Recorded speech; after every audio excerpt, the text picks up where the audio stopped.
Kevin's double duty. Good morning, everybody. Today is Thursday, June 13th, 2024. We're here for a work session. Can we all please rise for the Pledge of Allegiance? I pledge allegiance to the flag of the United States of America and to the republic for which it stands, one nation, under God, indivisible, with liberty and justice for all. Thank you, everyone. Okay, open session today, work session. Before I say that, though, I do have a couple of notes I want to bring up. This Saturday, June 15th, from 11 to 1, the Highway Department has a show that they're putting on for members of the community, and especially for the kids. They're going to have all their heavy equipment, big trucks, everything set out, and the kids can come down and climb in the trucks and see what it's like to ride up in a big payloader or dump truck. And there's going to be hot dogs and chips down there, and Mike Zaleski is doing this with folks from the Highway Department. So Saturday, June 15th from 11 to 1, 1177 Osborne Avenue is where the Highway Department is located. Stop on down and let him show you some of the new equipment they got. That vac truck that thing is huge, and it's really impressive what it can do. So it's interesting to see some of the equipment and vehicles that they use. So stop on down. Tomorrow is June 14th, which is Flag Day. So we wish everyone to take a moment out of their day tomorrow to stop and think about what the red, white, and blue and 50 stars mean to all of us. It certainly means a lot, and a lot has gone on over the years and centuries to make that flag stand for what it stands for today. So we need to recognize that and never forget who we are and where we come from. And Sunday, last but not least, is Father's Day. So happy Father's Day to every father, grandfather, uncle, and again, same as Mother's Day, you don't have to be the natural-born parent to be a father to somebody. A lot of families, extended families, people step up their game in raising children. So happy Father's Day to everybody who's involved with that. We appreciate it. Okay, open session. We have a good one this morning. We have Bill Faulk and members from PSEG, and it's matters surrounding PSEG and time of day rates programming. And this is very interesting, and we touched on it briefly before. And gentlemen, if you would mind coming up and grab a seat at the table here, and we can explain to the public what this is all about. It's a great program. Good morning. Happy to be here. I'm Bill Faulk. I'm the Regional Public Affairs Manager for PSEG Long Island for Eastern Suffolk, which is located in the 5 East End towns. With me today are Brian Kurtz and Gary DeFelice. They're with our time of day program. And they're going to give you an overview on the time of day use billing program and how we can help everybody save money. Good. Love it. Love it. Great. Thanks for having us. Thank you for coming in. Thank you. I think next slide. Yeah, how do we advance? Magic. So there was a video that was sent. Are you able to play that? Or Yeah, clicking they're link getting it was up embedded? The Yeah. link might work and go to YouTube. There you go. Perfect. Ready? Yep.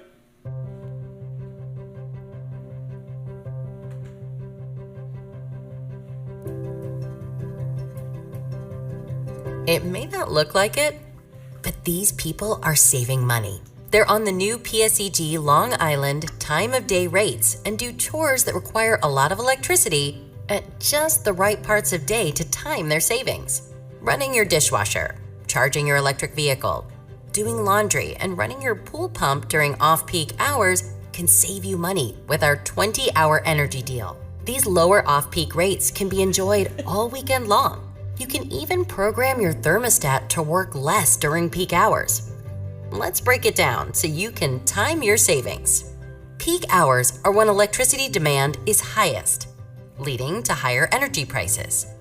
During off-peak hours are when the demand is lower, leading to lower rates. This is a change from our original flat rate structure. This shift makes for a cleaner, more efficient, and more reliable energy grid for you, your neighbors, and the entire PSEG Long Island community. You now have two options. The standard off-peak rate gives you 20 hours every weekday to save, with peak hours only from 3 p.m. to 7 p.m. The super off-peak rate offers a discounted rate from 10 p.m. to 6 a.m. every weekday with up to a 40% discount off the old flat rate. Plus, enjoy off-peak savings all weekend, every weekend. To make the transition easier, you'll have the benefit of guaranteed bill protection. If you don't save on your new plan in the first 12 months, you'll get a refund for 100% of the difference. So dig in and see how you can time your savings. So we think that video captures the heart of it. We have a new set of rates that are options for customers, and we'll talk about what that means and how we're approaching the customers that we have had for a long time and have today, and as new customers move in as well. So next slide. So most of our customers today, residential customers, it's a residential program right now. There are other options and that are completely voluntary that we do have for Just need to ask small. everybody to move closer to the mic, just because they can't get you in the back. No, don't move the mic. Oh, sorry. You move to the mic. Small commercial. Yes. But the program we're here today is talking about our residential program. So the majority of our customers, most customers are on what we would refer to as a flat rate. That means no matter what hour of the day, day of the week that you use your electricity, the charges are the same. They do vary by season, summer and non-summer, just like you'll see our new time of day rates do. But it's that same charge. And what that means is, whether it costs us more or less, that rate is spread between everyone that uses a certain amount of electricity. For every kilowatt hour, every increment of electricity you use, you get charged that same rate. Next slide. And time of day rates, they're different. They take into account the impacts and the costs to the utility and encourage customers to help us reduce costs and be able to use lower price electricity and cleaner energy sources. And when we do that, we can pass those savings along to our customers. When we spend less, customers can spend less. So we have two new rates. And the time of day off-peak rate that you see there on the left of the slide, which is we refer to as rate 194 officially, that is our new standard rate. So what's a standard rate? I skipped over that a little bit on the last slide. Our standard rate means when a new customer comes in, or there's a new account created, that's the default. That's the rate that they go on. It's the common rate that most people are on. Today, most people have been on a flat rate. But as of January 29th of this year, time of day, this 194 and left became our standard rate. And we do have another optional rate, which is our rate 195, our super off-peak rate. That's really good if you can use a lot of electricity or already do use a lot of electricity in the overnight periods. So lots of use cases, lots of unique things, but the common ones that work really well for this tends to be EV owners that can program their EV. It's a lot of set and forget. Talk about how customers take advantage of this, but they can program their EV to take advantage of those overnight discount hours. Pool owners, pool That's pumps, huge right there. etc. That's huge right there. So dryers. There's lots of things that we'll get into, but the really big things are what that is, because there are slightly higher rates in the peak and the period to compensate for giving that 40% discount overnight. But when you can shift to a low period of energy use and take advantage of when less people are, less demand, that's where we can pass on, again, along those additional savings. So another big factor is, it looks like when you just look at the price charts, peak is a good portion of the day. Peaks are 3 to 7 p.m. for both rates, but it's only during the weekdays. It's off-peak or super off-peak if you're on the 3-period rate, all weekends and federal holidays, and 88% of the year is actually in those off-peak or super off-peak periods. So most of the year is in those discount periods, and so that means it's a little bit of time we're asking customers to, if they'd like to save money and choose this option, to try to change the way they use electricity and shift to those less costly, cleaner times to use. Sure. So, next slide. So, time of day, electricity prices are based on when people use energy again during those time periods. peak being 3 to 7 is the most costly. It's when peak periods are right when in the afternoons, 3 p.m. to 7 p.m. when kids are coming home from school, especially during the summer, the air conditioning's going, businesses are still running, so these home activities and business activities are overlapping, and then the heat from the day in the summertime especially, is more prominent in the summer than in the winter, and you see that reflected in the different seasonal costs of the rates as well, is more impactful during that time, and we'll talk about why that is. So if customers can change when they use things, and mostly programmable things is what we're looking at, the big things that matter, not the lights, not the computers that you're using for work, it's the bigger things that matter to shift, make some small changes, and then be able to save. Next slide. So why is this? Why does this matter to us? So as a utility, we have to maintain a certain amount of generation based on basically customers using electricity, air conditioning especially, at the hottest time of the year in that case when it's driven by a summer peaking utility that we currently are. We have to maintain that and a buffer so that we never have blackouts or brownouts. So we have to build and or contract for that source of generation, and there's a cost that comes with that.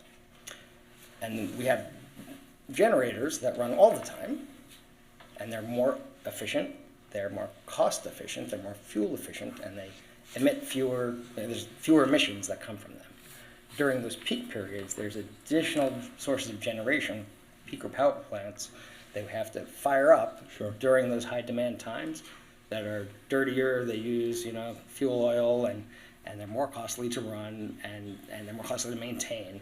So the goal is to reduce the need for those peaker units, that we can lower the cost for everyone when we don't have that extra generation we have to keep on hand and on contract, or when we use that, becomes more costly to actually use.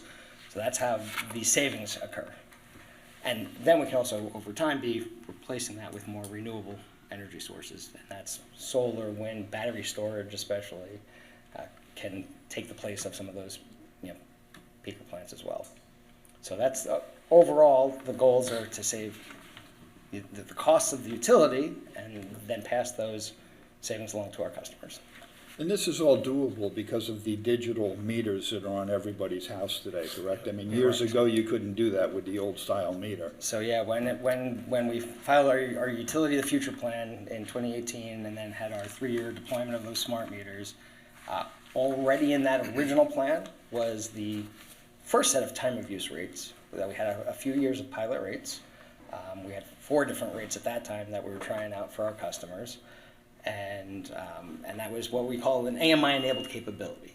We also have remote connect disconnect, so we don't have to have as many vehicles out on the road, things like that. So when we installed those meters, made the plan, we were planning not only about the meter reads and the accuracy, and in fact, we'll get 15-minute increment data from them to be more accurate from a billing standpoint, but all these other benefits, modernized rates, and more efficient operations as a whole, and more insights to customers. There's a whole set of benefits from looking at that data that we can provide our customers to understand what they're using in their home and what's costing them more or less. And all residents now have the smart meters, correct? Yeah, the majority of residents, 99%, I believe, plus currently have them. There was the opportunity to opt out, and we'll talk about this in a minute here too.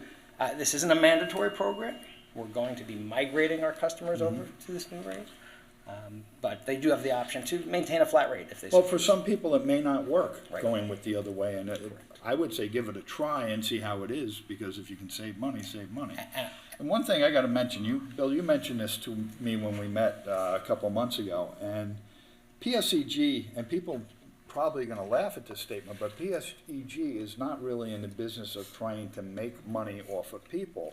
Right. Their business is really trying to conserve energy. And that's something I'm sure a lot of ratepayers don't understand, and will probably say, oh yeah, right, but can you explain that a little bit more? So PSEG Long Island has a contract with LIPA to operate the grid. It's a fixed rate of contracted for. And there's incentives for, performance bonuses, stuff like that. But the contract is fixed, so there's no revenue or profit, benefit if somebody spends more money on their bill. Right. So our goal obviously is to make the grid work beneficially, reduce costs for the ratepayers and things like that.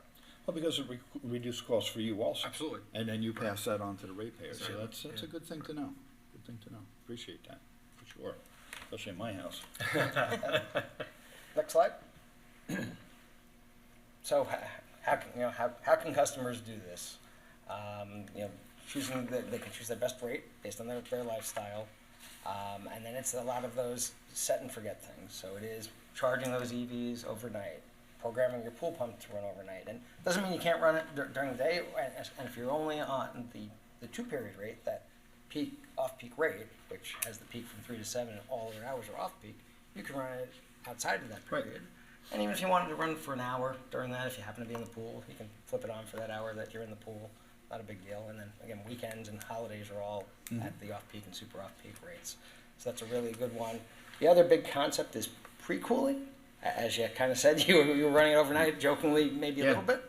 But it takes a while for a building to cool down or heat up.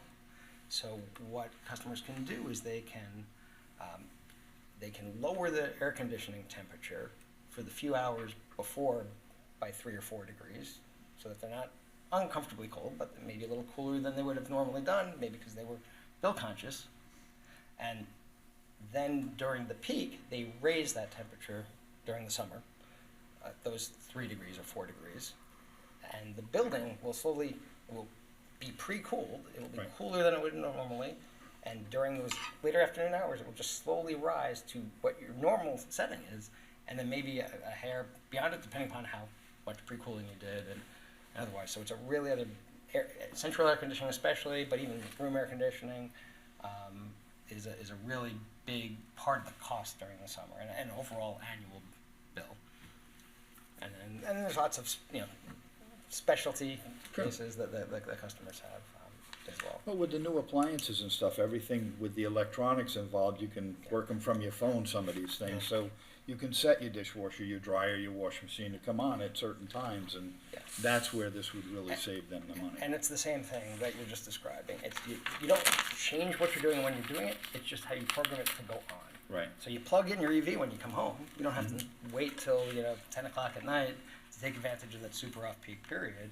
You can plug it in and just program it either in the car or in your charger, depending upon what you have, to start charging at that overnight period.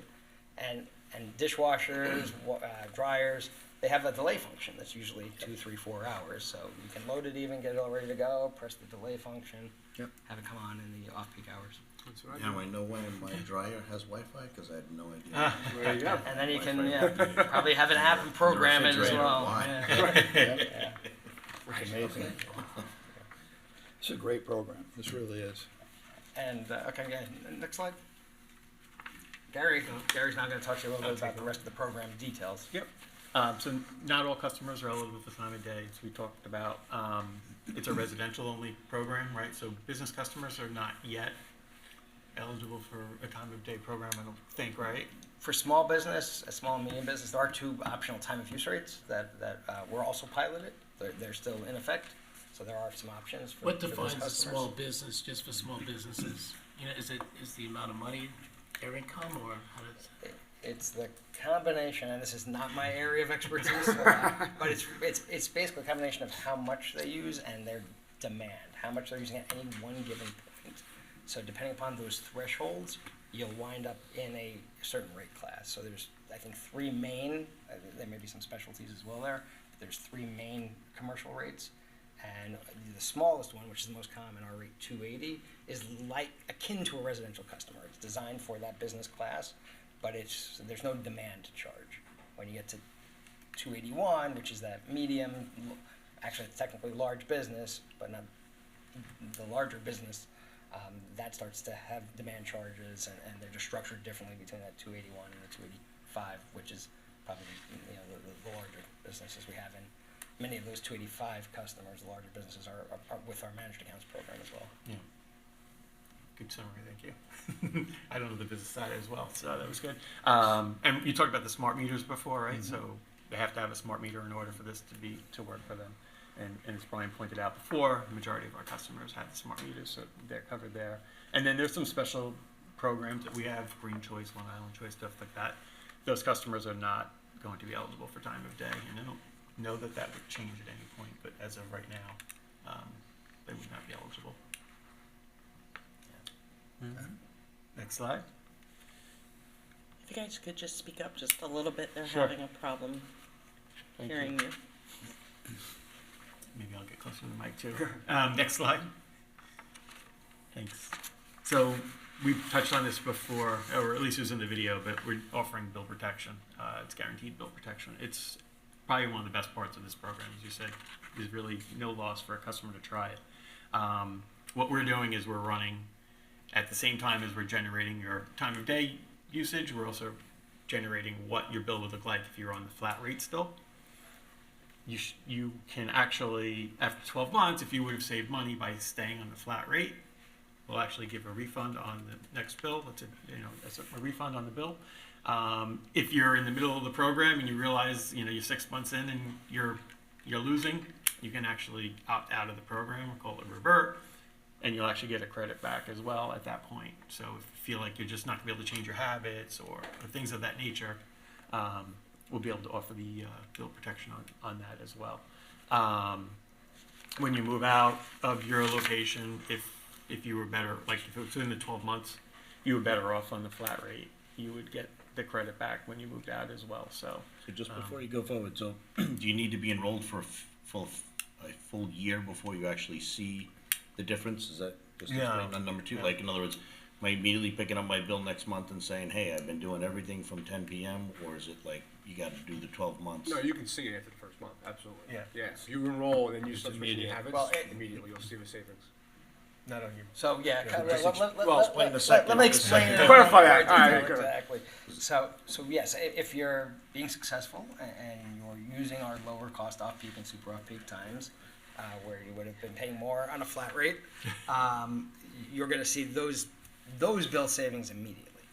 From a bill protection standpoint, as you're learning, and maybe you're still trying some things, it's designed to be a cumulative effect. Because what we do know about time of day, time of use rates, is that there are seasonal differences. There is different equipment you use in your home based on the season. So it's not just the pricing structure. It's really you use different equipment and you have different opportunities to save. If you're an EV customer, that's year round. If you're a pool customer that's trying to shift using that large load, your savings are going to come primarily during the summer, where you may even spend a little bit more during the rest of the year, but it's that total we're looking at over 12 months to say, did I save over a year? And knowing that some months could cost you a little bit more, some months will cost you potentially significantly less if you've got that large load to shift. And if you were to unenroll within 12 months, then you would be given that credit at that point you unenrolled. Otherwise, if you stayed with the program and you didn't make any other choices till the 12 months, which is really the recommendation. That's why we offer 12 months of bill protection, because of these monthly weather and equipment differences for a lot of customers. At that point, you'll receive your automatic bill protection. You don't have to take any action at the 12 months. See, when you do this rate, you can still do the budget rate year-round then, Yes, right? you can So still be you- on balance billing. Yeah, or pool heater kills us. Yes. Yeah, so yes. Which is nice too, you can still do the balance billing. And the balance billing helps that second way in what I just described. So because they have some of these seasonals, some months you may pay a little bit more, and other months you'll pay less. That in and of itself balances your costs and spreads that savings over the year, but it'll in future years. So with balance budget, I might have to be enrolled a year, and then you'll give me a new balance budget for next year. Is that And correct? with balance billing, that's exactly how that would work, because at your re-up period, or if you have a significant difference at 6 months, you kind of take a look for really large differences at 6 months, and then it's a year for most customers that are using close to their balance. Now, I belong to the community solar part of it, so I would have to opt out of that to try this, correct? And to, if you're in community distributed generation, this is where it gets tricky, and I'm not always as clear. I need my solar team to on the nuances of the differences. So community distributed generation does have the opportunity to be on rate 194. Your host site there on community distributed generation will probably kick you off if you try to be on 195 because it doesn't work properly with that program. But community choice aggregation, CCAs, they're currently not able to, nor green choice where you're getting your power supply through a third party, green provider. So yes, you'd have to unenroll from those programs if you wanted to participate in this program. So, Because that saves me roughly $20 a month when I signed up with that. I've been on it for about a year or so now, so it's nice. great. And one of the big things I'm not sure if it's in the slide deck, the bill comparison tools. Do you have I don't think we have actual pictures of it. Okay, so let me. Okay. So you wanted to describe the rate comparison tool that we have for customers on the app and. I mean, yeah, I've dabbled. You've done it really well. That's why I'll defer to you. So we have a tool that all customers can use. They can go on to their My Account, log into their My Account, their personal account, or on their mobile app. Right. And there's a rate comparison button on that mobile Yep. app, or within the My Account, there's both a drop down and a button, 2 different locations. It's a bigger site, and you can look at what rate you're on today, what your annual costs are, and then we're doing billing comparisons using your last 3. You have to have a smart meter for at least a year, which most of our customers have now, except for a new customer. And with that 12 months of historic AMI data, that 15-minute data, we can say, here's how much you've been actually paying on your bills for the last 12 months. And here's, if you were on rate 194 using the current rates, but your historic usage data, your AMI data, this is what you would have paid on the off-peak rate or the super off-peak rate. So you can compare without making any changes. Where is your starting point? If I started off today, would I already be winning, or would I have a little bit of a deficit to make up? And then what can I do to make up that deficit to then save even more? So you can take a look at your account. Right. This is where I'm going with that, to see, are you better off on any one of these rates today? What would your annual cost estimate to be? Because you have a separate, unique niche situation. So you'd say, okay, you're saving about $20. Does that, when I look at what we said, if I was on rate 180, which is our flat rate, or one of these 2 new time of day rates. So you really have to select one of the 3 plans, the flat rate, off-peak, or super off-peak? Or if you're on like off-peak, do you still get the super off-peak prices? Like, are you signing up? So you're signing up for a rate plan, yes. So which one you want, so. Yeah, and you can. Does it automatically kick in if you're on off-peak? When it turns to 10 p.m., does it automatically kick in and then you get? Because they have different price structures during the day. I had a question. What if you're a flunky? You signed up for the super one, and you've just failed miserably. What happens to you as a consequence? So we have bill protection against either time of rate option. Okay. So if you did revert back to Right. flat rate, you would get a bill credit if you would do one. Okay. If you tried and it just didn't work out for the first year, or if you were you have the opportunity to switch between the 2 rates too, as you're playing with what can I do, what's comfortable for me and my family, what makes sense. We've demonstrated this for a long time on our few years of voluntary time use, when we had 4 different rate options. We'd see customers optimizing as they really learned what worked for them and what rate structure best matched that. And so you can do that between the 2 rates. The one thing to point out is that because there are savings and some seasonal savings, if you come off of a time of use rate, either one, you could flip back and forth between the 2 time of day rates.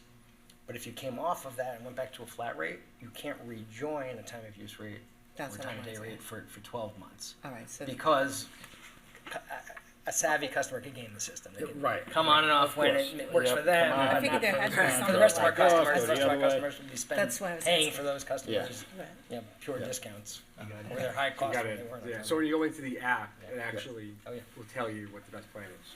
Oh, wow. Okay. On the 195, it says 195 is the best for me. That's pretty cool. And right there, you can actually select it. Yeah. You want it. Right. You don't. Right. Exactly. actually just if they go- tell you which That's one's what better, they you have. sign up. It's not just review, right? You It complete immediately your will whole change it. transaction without having a. It'll be an effective date, like tomorrow or something. It'll sign. And the app is actually just called PSEG, or does it have another name? PSEG Long Island. PSEG, okay. So if you tell them that this is my lifestyle and this is my situation at home, will they recommend, like, will the program recommend what they think you should go on? So In that app? we're not going to recommend a rate. That is going to be a personal choice, but we will describe to you the scenarios you have. Right. Will help. So and that's not going to. The self-serve is more limited.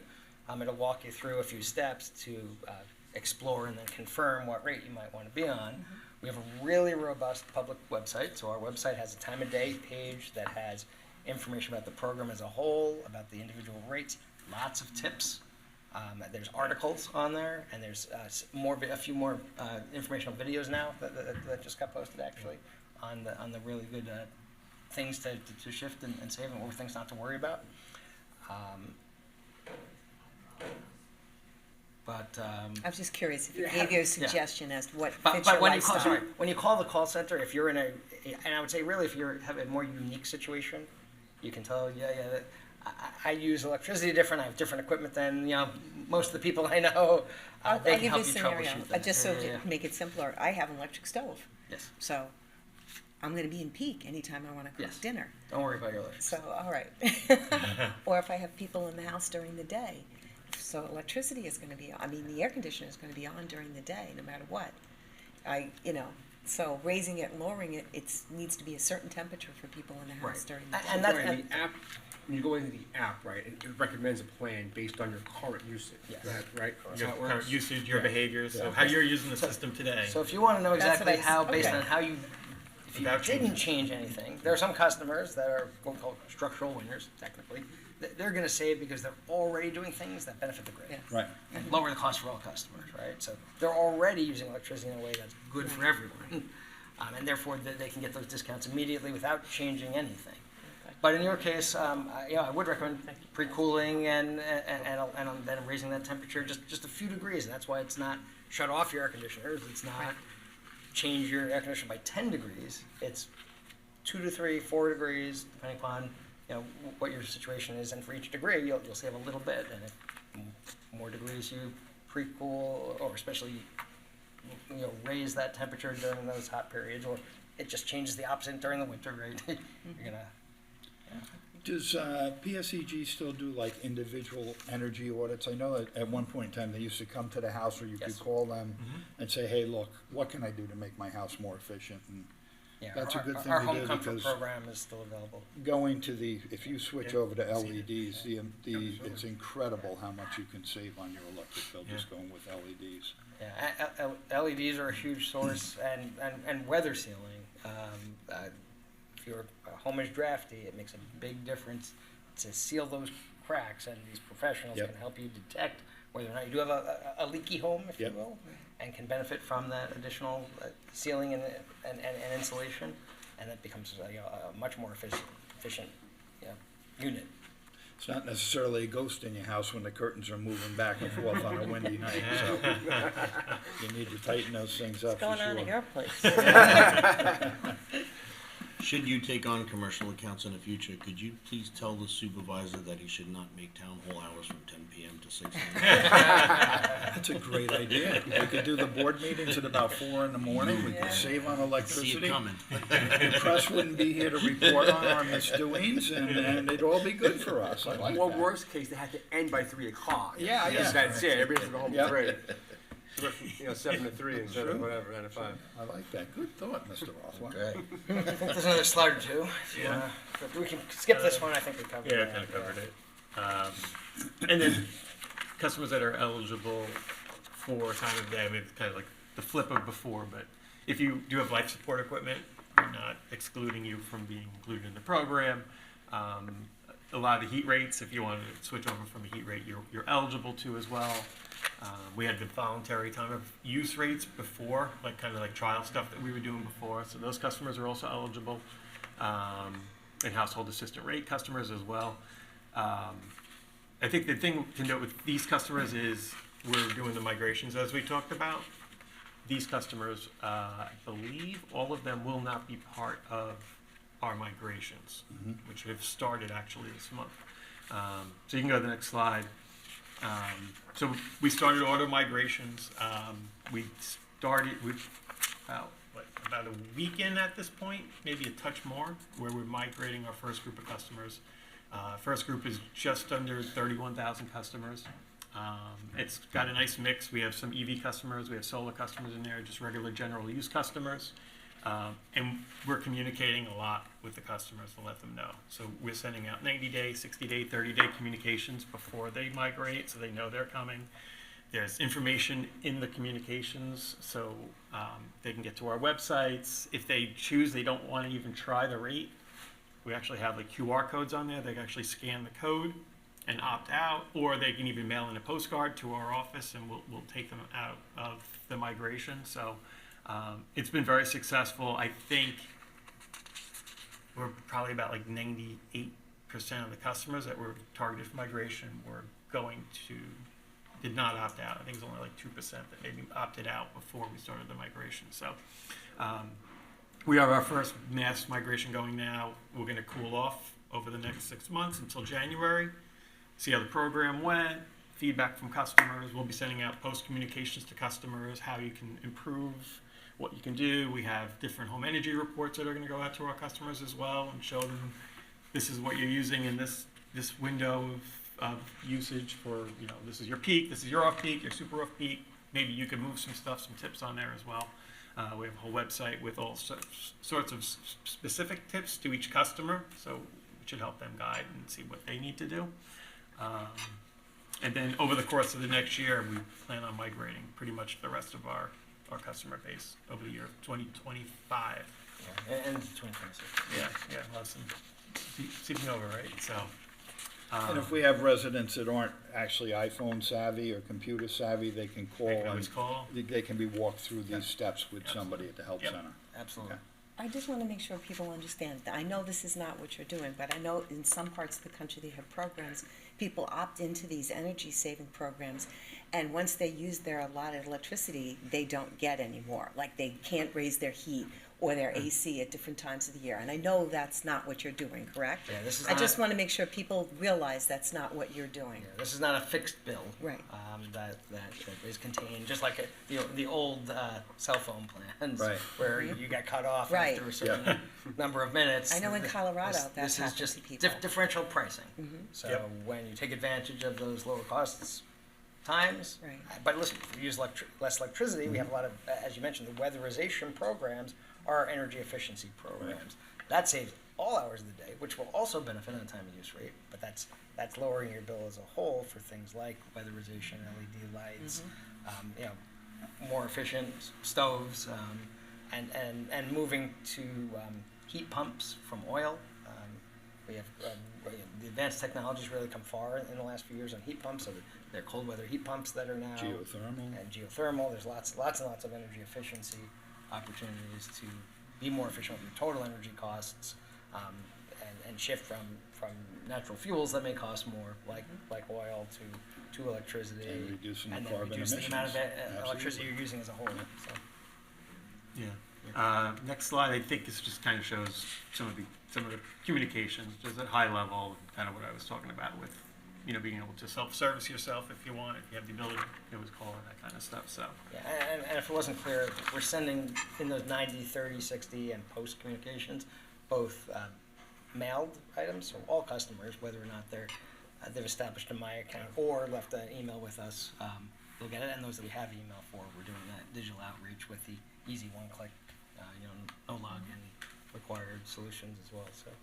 Do you see a time coming when you're going to be able to automatically adjust people's rates so as to lowest rates? Just given the fact that your costs go up to generate electricity, wouldn't that be in your interest are you going down that path at all? It's not something that I'm familiar with, but I can see if just in just I'm just thinking I'm about curious, the challenges are that what is a customer going to want to do versus what did they do? And that's in part this rate comparison tool where we're really clear on what is and isn't. What you did do in the past, that's your starting point. But am I buying an EV this year? Can I change the way I'm using electricity in my home to benefit myself? That's one of those things that's hard to then tell a customer, we do have a standard rate, and that's why we do have a default rate, 'cause we have to start a new account somewhere. And that's what we're doing here, is we've changed our standard rate from being a flat rate to a time of day rate. And then we're moving our customers that were on that old standard rate to the new standard rate, with leaving the options open for those customers so that they can make informed choices, but try it out and then make informed choices. So I don't know is the real answer, but not in the short term. So I just want to commend PSEG. You know, when you guys took over, I'll say this, there was so much, like hardly any power outages in comparison to whoever was doing it prior. That's one. Second question I have is, do you anticipate with wind power the cost of electricity going up in order to pay for the infrastructure for wind power? So LIPA contracts with the wind farm operators at some Okay. predetermined rate. The infrastructure that connects the wind farms to the grid is paid for by the wind farm operators. There are upgrades to the grid and things like that that are shared between LIPA, and we also have, and the developers. It's also, there's some state-driven or some ISO-driven upgrades as well. Like, it's actually shared statewide. Everybody in the state pays a little bit. So those costs are being distributed amongst. They're gonna be advertised, because I know in smaller places where this has been done, you know, people were like all happy to have it, but their electric rates went way up. Not, you know, so that's why I asked the question, and I understand it's gonna get advertised throughout the state. I appreciate that. They've also, just touch base what you said, Bob, PSEG is a lot more user-friendly, and they send out notices all the time, especially with impending storms. Residents get stuff, and they know who to call, what number to call in an outage. And I'll give you a quick example. I live 500 feet off the road, and so the pole's coming back to my house. The last one has a 13,500 volt transformer on it. And I have a lot of squirrels. And, well, I have less squirrels now because they play on that line all the time, and you hear the pop and you lose electricity, and I call the number, and they get right back to you with an ETA and when they expect to have it finished, and it's just kind of nice knowing that. You know, that you didn't make a call and you never hear from anybody again until somebody eventually shows up. Well, their response time is quick, and they're telling you, you know, exactly what to expect. So I have a little squirrel cemetery out there where they all go, but and they put a cap on it too, but they still manage to get underneath it. Yeah, it's amazing. Hey, guys have done a great Come a long way. Because we get notices, you know, through text. Yeah. You know, there's an outage, and I commend you on what you've done, and I hope that the state changes their mind and keeps you guys on board. No, what can I say? Thank you. Tell your friends and neighbors. We appreciate that recognition, because from day one, I was on with the team since day one. Yeah, it's been a Improved whole storm different. response, resiliency. Unbelievable. Yeah. Becoming to a me, customer-centric utility, offering Yeah. choices and options and opportunities to save energy and money has been the focus of what we've done. And yes, I am very proud of the work we've done over the last Absolutely. 10 years. So Should be. thank you for Yeah. sharing No, that. absolutely. I get a little bit apprehensive, like what happens when you guys are not there and then the service declines, especially in storms, outages. Yeah. And you guys immediately trimmed all the trees. As soon as you got in, I noticed you were trimming all the trees. For being proactive. You're Yeah. being proactive, yeah, which So we're actually the #1 rated overhead utility in the state for reliability. that's probably why the state wants to get rid of it. And we have the lowest complaint rate as well. Right. But thank you. Yeah, thank you guys for coming you. in. This was Thank you. very informative. I loved it when you explained it to me a while Yeah. back, and I'm glad you guys decided to come in so our public gets a better idea of what they can do to save some money and how to work with PSEG and how PSEG is working with the residents, so. Yeah, we appreciate the opportunity to come in and Yep. make a presentation. I know it's on, your website, and people can watch the video and learn a little more as well.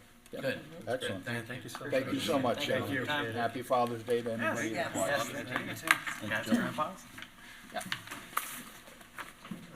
Bill, thank you for everything that You're you've welcome. been doing. Let me know when you're ready to go. Thank Oh, you. one other quick thing, and thank you for the grants that you're doing for small businesses and the support of Grangeville Park. You know, I really appreciate that. You know, the town, I can speak on They've Thank been a you. very good supporter of a guys. lot of our programs in town, Yeah, PSEG, appreciate it. so Yeah. it's good stuff. Downtown stuff's one of our big programs. Yeah, that's really fantastic. Thank you. Thank you. Thank you, gentlemen. Thank you. Okay, next up, we have matters surrounding possible code amendment to Chapter 255 related to food trucks. And we're going to ask Let's get a food. Ms. Prudenti, And you, we'll hit the top. Mr. Charters, Yeah, and Liam Keating with the Fire Marshal's office to come on up. I know where to go. Anne Marie's holding me to a 5-minute time period. Okay. Very fast. I would watch it. I prefer two, to be quite honest. All right, so very morning. briefly. Good morning, everybody. Good morning. So this is work through code revision, as Councilman Rothman is aware, probably for about last 2 years. 2 years. It's been on and off, But, yeah. we're finally in a good position, I think, to get this moving forward. So this will be amendments to Chapter 257, which, if the town board's aware, this is our peddling and soliciting section. So we figured that was the best area to add food trucks. So what this amendment does is, as you see, first page 257.2 adds a definition for a food truck and a food truck operator. The real nitty-gritty comes a little further. 257.5, which is permitted activities, that's going to regulate how this will function. So by doing this amendment, it'll allow for the operation of one food truck as defined in the code, where the principal use of the property is a restaurant, brewery, farm brewery, distillery, vineyard, etc. And then the siting of multiple food trucks on a single property shall require the filing and approval of a 255 permit. So I really worked through this with Anne Marie in the past couple days because we want to ensure that there's not a proliferation of these big food truck events, stuff like that. So basically, if you have one of these businesses, you can come in and have one food truck on your property because you're tasting wine all day, tasting cider, doing that. You should probably have something to eat. So just, I think the initial, if we can just Yeah. go back a second, just initially, like, there was hesitation early on because we, in support of all the restaurants that are leasing, paying taxes, ownership, all these things, we didn't want food trucks to suddenly come in and surround them and be like, hey, we have less overhead in here, we're trying to impact your restaurant and business. So I think that was always the initial hesitation, but there are places in which you can go to vineyards along Sound Avenue and where you're gathering, where a food truck in that particular location doesn't, I don't feel, directly impact, a restaurant down on Main Street, And we do want people to put something in their stomach. If you're gonna have a glass of wine, it is good common sense to have some food along with it. And they don't have the infrastructure on hand to essentially build another restaurant or something on site. So it certainly makes it more cheaper cost for customers and so forth, to get something right there on site, and just so I think that was like, so when I say Liam has been awesome working on this, presenting Matt for 2 years, but it was like, we wanted to go out, wanted to talk to some restaurant owners, we're gonna feel like, how do we feel? We approached this slow, cautiously, but I think it's a great program, and I think you found very unique ways of going to a little bit towards how trucks can actually come here and get inspected to make things as much as easy as possible, so they're not put an overburden on our fire marshal's office as well, that they gotta simply go around and make these rounds. It's easier in the beginning of the season, like Alive in 25, all these food trucks, they could probably come right here to the parking lot, right, Liam? And then they can get inspected here, and you can do a couple in a row, and it makes it a lot more cohesive and quicker. Yeah, so just moving through this, it'll work similar to how peddlers get their license. They'll go to the clerk's office, get a license that way. For a food truck, they'll obviously have to submit, some sort of permit from the health department, because there's a separate health department application for a food truck, and then they'll also have to comply with the fire code, which is Liam's going to talk about briefly in a second. And then just moving on to the specific restrictions for food trucks, which that's under 257.8B. So that's all the new stuff. Can operate between 9 p.m. and 5 a.m. Have to be a minimum of 500 feet from the main entrance of any eating establishment or similar food service business, or an outdoor seating area for a food service, unless they own that restaurant. So that's what Councilman Rothwell was alluding to. We want to make sure they're not directly competing with a restaurant. And it's not just a food truck on the corner of Sound Avenue, not affiliated with any other setting, or, Yeah, and we're not gonna have random hot dog trucks set up on the side of the road. That was the whole purpose, That's I think, when correct. this was put in many years ago. We didn't want that look, and that's not what this is about. Yeah. And that was a tough decision, Supervisor, because I love those hot dog trucks. Dirty Yeah, so they can't operate in a public right of way or municipal parking unless expressly permitted by the town board. Can't operate a park or beach or marina or other recreation facility unless they get that license, which, we do sometimes. Right. If they're participating in the 255 event, obviously the setback restrictions wouldn't apply or the time. They have to have permission from the property owner, be parked on an improved service, and most importantly, this was an add-on as we went through, have to be in a, not taking up required parking that will cause the business to go under their parking requirements. So we want to make sure if they're parked on site, it's not taking up actual, Right. Actual parking.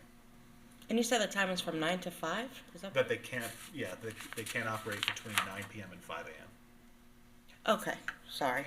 I thought you were saying between 9. Original thought of food trucks across the nation, and I'm pretty well read in this, there was a lot of concern from the brick and mortar restaurants, obviously, which made sense. But the brick and mortars have adjusted to it by, many of these food trucks are from a brick and mortar restaurant. They're just taking their food out on the road, and it was smart of them to do that. Also, here in Suffolk County, the Department of Health requires that a food truck has to prepare its food at what they call a commissary. And a commissary is a place that is previously approved by the Department of Health to prepare food. So maybe I'm setting my food truck up, but I'm renting space at the local deli to cook my food in the evenings and prepare everything and just put it on my truck. So in a sense, you're not hurting everybody out there. Even the deli who doesn't have a food truck may be renting their kitchen out after hours to, as a commissary that's approved through the Department of Health. So there is a lot of benefit out there for this. We're not looking to hurt brick and mortars or individual stores, but it gives people more variety and another option. And I think this is a smart thing to do. They're here. Yeah, They're everywhere. Let's regulate them. So let's regulate them, and we get them in, we inspect them, we feel comfortable with, knowing they've been inspected by us, and I think it's a win-win. Absolutely right. It gives an opportunity for that restaurant downtown on Main Street to team up with somebody on Sound Avenue and now make themselves more financially strong. Yep, absolutely. Well, This is great.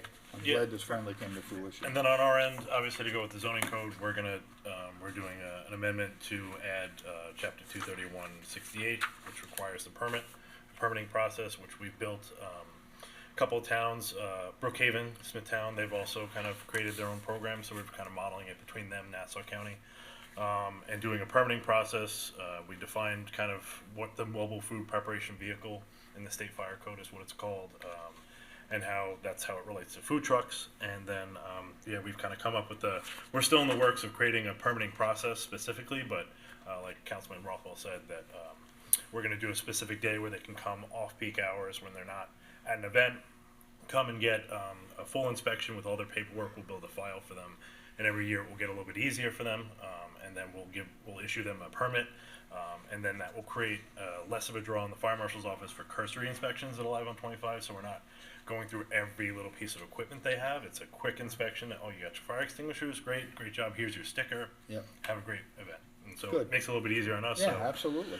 we created the permitting piece to it as well to go with the zoning. So that's pretty much. Perfect. Great. Great job, Liam. Good. Really good. Thank you. Yeah, So if you guys are comfortable, we'll get this forward to publish and post and have a public hearing again. Absolutely. 4 minutes, 59 seconds. Oh, Done. excellent. Excellent. Good work. Thank you, folks. Thanks.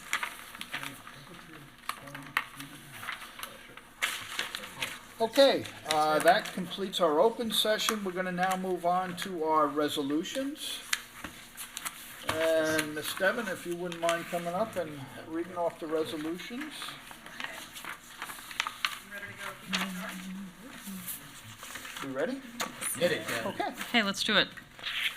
Resolution number 1 ratifies authorization for designated alcohol service vendors to serve alcohol at the 2024 Alive on 25 Street Festival.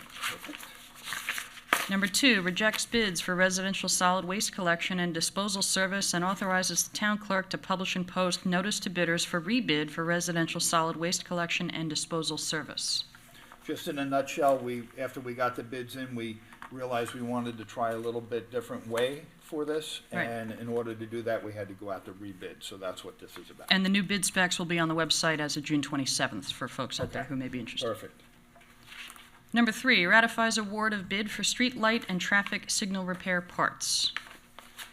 Number 4, approves Affordable Cesspool Sewer and Drain Service, Inc. as a drain layer for the Riverhead Sewer District. Number 5, appoints a seasonal recreation leader to the Recreation Department. Number 6, reappoints members to Recreation Advisory Committee, Petrignani and Gabrielson. Thank you, Frank and George, for continuing to do that. And number 7, approve special event Chapter 255 application for Iglesia Familia de Dios Religious Service. This is something they've done in the past over here in the parking lot by the railroad station. Number 8, appoints new seasonal beach employees to the Recreation Department. Number 9, authorizes town clerk to publish and post notice to consider a local law to amend Chapter 301 of the Riverhead Town Code entitled Zoning and Land Development, Section 253 thereof, entitled Prohibited Signs. That's related to the barbershop poles that we spoke about. Yep. Number 10, ratifies the appointment of a seasonal recreation aide to the Recreation Department. Number 11, Town Hall LED Lighting Conversion Project. Save some money. That's right. Number 12, ratifies and accepts the resignation of a traffic control specialist. Number 13, schedules public hearing for the special permit application of 4592 Middle Country Road to construct a two-family dwelling, 4592 Middle Country Road, Calverton, New York, Suffolk County Tax Map Number 600-97-1-79.1. Just going back to the last one, the resignation of a traffic control specialist, I just want to thank Remy Bell. He has worked for a number of years for us doing this position, so we appreciate all the work he's done and wish him the best in the future. That's right. And resolution number 14, Sewer District Capital Project number 24002, budget adjustment and closure. Number 15, so just a note, number 26 really sequentially should happen before 15, but we're going to do them out of order just to follow the number that you guys all have, but going forward, we'll change the sequence around. So number 15, authorizes town clerk to publish and post notice for public hearings for the site plan application entitled Hildreth Real Estate Advisors, Calverton, 1001 Scott Avenue, Calverton, Suffolk County Tax Map Number 135.1-1-1. And that public hearing will be on July 16th. Number 16, ratifies the authorization for the supervisor to execute an MOA with CSEA Local 1000, AFS CME, AFL-CIO, Riverhead Unit of the Suffolk Local 852, and I think the town attorney wants to just make a quick statement about this resolution. Yes, so this resolution includes the formal recognition of the Juneteenth holiday. Obviously, this resolution won't be adopted formally by this board. It's anticipated at the next meeting, which is June 18th. So I think the plan is that Town Hall will be closed and everything except for essential facilities will be closed on the 19th. Employees and residents should just, I guess, pay attention to the June 18th meeting to make sure that that resolution gets adopted to confirm that Town Hall will be closed on the following day. Okay. Thank you. Okay, resolution number 17 authorizes the removal of fixed assets. Number 18 authorizes the execution of a contract between the town of Riverhead and the New York State Office of Parks, Recreation, and Historic Preservation, OPRHP, for a grant award of up to $500,000 for the Riverfront Adaptive Children's Playground. Number 19 ratifies authorization to designate alcohol service vendor to serve alcohol at the Reflections Art in the Park experience in the Milton L. Burns Park, Grangewell Park, Peconic Avenue, Riverhead, New York. You got to get down to Reflections. They're going to be moving the huge turtle that was just unveiled at the aquarium. It's gorgeous, and when it's lit up at night, it's incredible. So it's one more piece in Grangewell Park that Reflections is adding that has just transformed that park into a little artist haven, which is awesome. Pretty cool. Resolution number 20 amends terms and conditions of employment of a deputy town attorney. Number 21 approves fireworks application for Riverhead Raceway, August 10, 2024. Number 22 approves fireworks application for Riverhead Raceway, June 29, 2024. Number 23, ratifies the appointment of a senior citizen aide. Number 24, approves special event Chapter 255 application for Riverhead Foundation for Marine Research, run for the Ridley 5K. Number 25, approves special event Chapter 255 application for Water Drinker Farm Garlic Fest. Number 26, assumes lead agency and issues negative declaration pursuant to SECRET for the site plan application entitled Hildreth Real Estate Advisors, Calverton, New York, 1001 Scott Avenue, Calverton, Suffolk County Tax Map Number 600-135.1-1-1. This is the one that on Town Board Day on Tuesday will go before the one we read earlier. Correct. Number 27, accepts the retirement of a chief fire marshal. Number 28, appoints a justice court clerk, Spanish speaking. Number 29, appoints a maintenance mechanic 2. Number 30, awards bid for used tow truck. Number 31, grants preliminary approval for the 901-923 Berman Boulevard Commercial Warehouse Site Plan Application, 901 Berman Boulevard, Calverton, New York, Suffolk County Tax Map Number 600-135.1-1-3. Number 32, amends Resolution 2024-533. Number 33, authorizes town clerk to publish and post notice of public hearing to accept recommendations of Community Preservation Fund Water Quality Improvement and Pollution Prevention Committee and amend Community Preservation Fund project plan adopted on August 3, 2021 by Local Law 7-2021. And just a quick point for the town board, you recall at the last town board meeting, you guys approved a publish and post to establish the CPF Water Quality Improvement and Pollution Prevention Committee. That public hearing is going to take place at the next town board meeting, so we're going to recommend that the town board consider a simultaneous adoption of that resolution to make way for this public hearing, which is going to take place on July 2nd. And that's it for your resolutions. All right? Thank you, Devin. Okay, that's all we have for open session. In a moment, I will be looking to close the town board meeting and go into executive session where we will be discussing under contractual matters surrounding a possible MOA or STIP with STRIPLIN-TIO and Howard. Under personnel matters, it would be matters surrounding possible disciplinary action of an employee with Howard. And under legal matters, it will be matters surrounding possible litigation with PRUDENTI. At this time, I'd like to make a motion to close the work session and go into an executive session. So moved. Seconded. All in favor? Aye. Aye. All opposed? Okay, work session is closed. We will be entering into executive session. Everybody have a great weekend and happy Father's Day.